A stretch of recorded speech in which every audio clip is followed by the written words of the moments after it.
Hello friends, आज हम पढ़ेंगे क्रियात्मक अनुसंधान। क्रियात्मक अनुसंधान के बारे में हम जानेंगे कि उसके जनक कौन है और उस सब के बारे, इसका क्षेत्र, सीमाएं, इन सब के जो महत्वपूर्ण पॉइंट हैं उस सब को हम आज देखेंगे।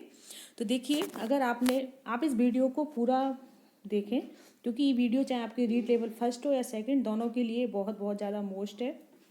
और इसमें आपको क्रियात्मक अनुसंधान से जुड़े हुए सभी महत्वपूर्ण बिंदु आपको इस वीडियो के अंतर्गत मिलेंगे, तो आप इसे बीच में नहीं छोड़ें, पूरा जरूर देखें। तो देखिए, सबसे पहले जानते हैं हम कि क्रियात्मक अनुसंधान कहते किसे हैं।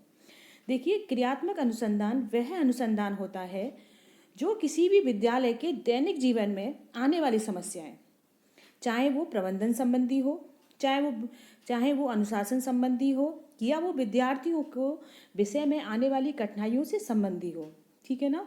उन सभी समस्याओं के बारे में अनुसंधान, जो भी अनुसंधान किए जाते हैं वो क्रियात्मक अनुसंधान कहलाते हैं, ठीक है फ्रेंड्स। और क्रियात्मक अनुसंधान दैनिक स्तर पर ही किए जाते हैं विद्यालय में। तो अब जानते हैं हम इसके और मुख्य पॉइंट हैं जो, देखिए, इसकी उत्पत्ति मानव शास्त्र के आधुनिक सिद्धांतों से मानी जाती है। किससे मानी जाती है? मानव शास्त्र के आधुनिक सिद्धांतों से।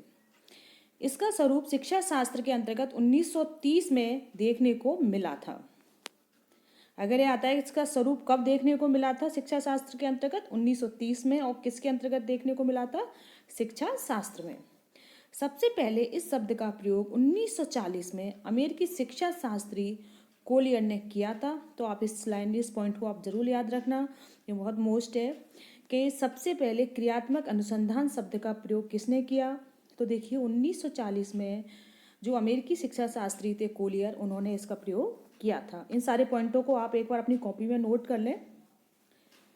देखिए, सबसे पहले इस शब्द का प्रयोग, ये तो हो गया अपना, किसने किया था? कोलियर ने किया था।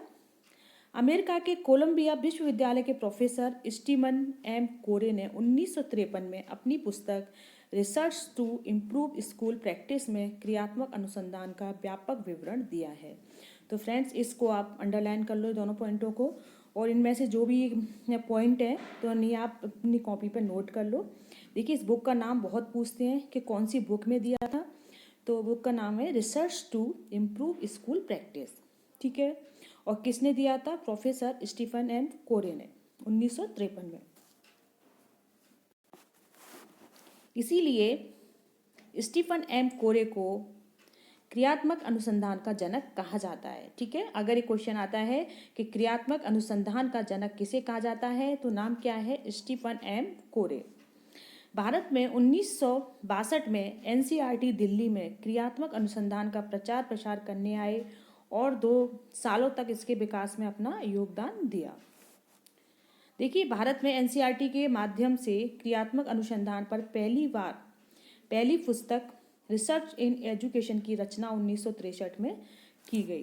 तो देखिए, भारत में एनसीईआरटी के माध्यम से क्रियात्मक अनुसंधान पर जो पहली बार रचना की गई थी पुस्तक, कौन सी थी? Research in education. और कब की गई थी? 1963 में की गई थी।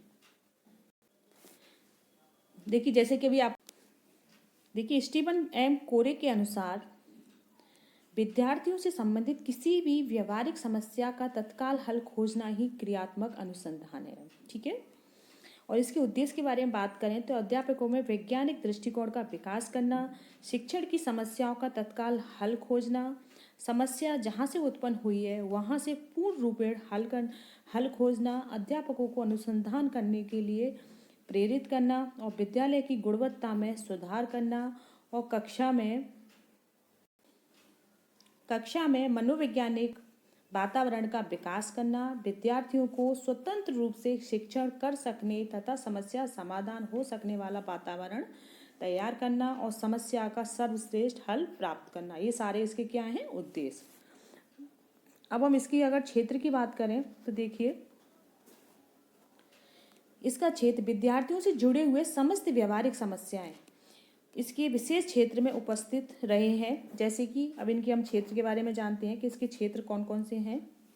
देखिए, पाठ्यक्रम से संबंधित समस्या हो, अगर विद्यार्थियों को पाठ्यक्रम से संबंधित समस्या हो, उनको बैठक संबंधी, उनको क्लास में अगर बैठने से संबंधित समस्या हो, कक्षा में दैनिक रूप से देर आने वाले विद्यार्थियों की समस्या हो, गृह कार्य ना करने की व्यवस्था मूल्यांकन संबंधी अगर कोई समस्या है, शिक्षण विधि से संबंधित कोई समस्या है, पेयजल व्यवस्था से संबंधित कोई समस्या है, अनुशासन से संबंधित कोई समस्या है। ठीक है, ये सारी इनके क्या है, ये इनके क्षेत्र हैं जिनके ये सारे क्षेत्र हैं जिनके अंतर्गत क्रियात्मक अनुसंधान किया जाता है। अब जानते हैं अनुसंधानकर्ता। तो देखिए क्रियात्मक अनुसंधान में अनुसंधानकर्ता को उपभोक्ता भी कहा जाता है। इसमें अनुसंधानकर्ता के रूप में अध्यापक, प्रधानाध्यापक, प्रबंधक एवं निरीक्षक को शामिल किया जाता है। ठीक है, अनुसंधानकर्ता के रूप में किसको शामिल किया जाता है इसमें? अध्यापक को, प्रधानाध्यापक है, कोई प्रबंधक है, निरीक्षक है, इन सभी को इसमें शामिल किया जाता है। इसमें विद्यालय से जुड़े व्यक्ति को ही अनुसंधानकर्ता के रूप में इसलिए शामिल किया जाता है क्योंकि इसके कर्मचारियों को विद्यालय से संबंधित सभी क्षेत्र हैं, जो सभी समस्याएं हैं, उनकी पूरी जानकारी उनको होती है। इसलिए इन्हीं को शामिल किया जाता है क्योंकि हमें समस्याएं कौन सी हैं जो दैनिक स्तर पर विद्यालय की समस्या है, उन्हीं का ही तो समाधान करना है इसमें। तो इसलिए इन सभी को इसमें शामिल किया जाता है। अब देखिए इसके 6 सोपान, इन सोपान को आप याद रखना। 6 सोपान है। समस्या का चयन, कौन सी समस्या है उस समस्या का चयन किया जाता है सबसे पहले। फिर समस्या का विश्लेषण किया जाता है। फिर परिकल्पना का निर्माण किया जाता है। आंकड़ों तथा तथ्यों का संकलन किया जाता है और फिर उनके आधार पर आंकड़ों तथ्यों का परीक्षण और लास्ट में उसका निष्कर्ष। तो इन 6 पॉइंटों को आप अच्छी तरह से याद कर लेना।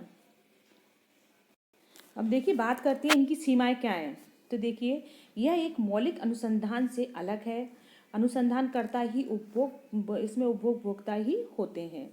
इसका प्रयोग इस प्रकार किया जाए कि विद्यालय कार्य बाधित नहीं हो। तो इसकी सीमाएं बताइए कि इसका प्रयोग इस प्रकार से किया जाना चाहिए कि विद्यालय का कोई भी कार्य उससे प्रभावित नहीं हो। प्राप्त हल को तत्काल लागू करने का प्रयास करना चाहिए। अगर कोई समस्या का अगर कोई सॉल्यूशन मिला है तो उसे तुरंत उसको लागू कर देना चाहिए।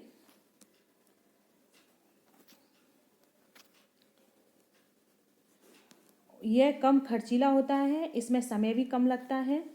सभी रुचियां नहीं लेते हैं इसमें। सरकारी स्कूलों में इसका प्रयोग अप्रभावी है। बिना निरीक्षण ही परिणाम निष्कर्ष निकाल दिया जाता है इसमें। और अध्यापकों में वैज्ञानिक दृष्टिकोण विकसित करने में कठिनाई होती है। यह अनुसंधान सभी अनुसंधानों से मिलकर बना है क्योंकि इसमें शोध पत्र का निर्माण भी नहीं होता है। तो फ्रेंड्स आपको क्रियात्मक अनुसंधान से जुड़े हुए सारे पॉइंट आपके सामने हैं।